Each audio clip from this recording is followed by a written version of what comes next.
பழைய வண்டியை வாங்குறது அப்போ தப்பா? பழைய வண்டியெல்லாம் நம்ம வச்சுக்கூடாதான்னா, நானே வச்சுருக்கேன். 1989 வந்த வண்டி நான் ஒன்று வச்சுருக்கேன். முறைப்படி ஆர்டிஓவில் போய் எஃப்சி பண்ணி ரெஜிஸ்டர் பண்ணி வச்சுருக்கேன்.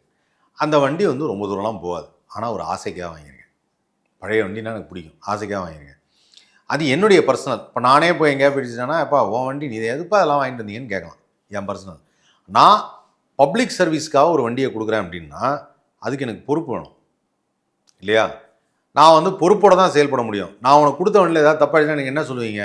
என்னமோ பெருசாக சர்வீஸ் கொடுக்குறேன், இந்த வண்டியை கொடுத்து இதனால் எனக்கு பிரச்சனை ஆகிடுச்சுன்னு நீங்கள் சொல்ல மாட்டீங்களா? சொல்லுவாங்க. அப்போ நார்மலாக அதைத்தான் நான் செஞ்சுருக்கணும். அந்த பொறுப்பு இல்லாமல் ஏன் செயல்பட்டாங்கிறது தான் இப்போ கேள்விக்குறியாயிடுச்சு.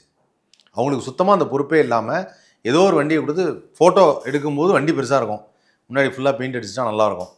அதுதான் பிரச்சனை ஆகிடுச்சு. அதில் என்ன வருத்தமாக இருந்த விஷயம்னா, அந்த நம்பர் பிளேட்டு வந்து ஏதோ தப்பாக பெயிண்ட் பண்ணிட்டாங்க அப்படின்னு ஒரு வார்த்தை சொல்கிறாங்க.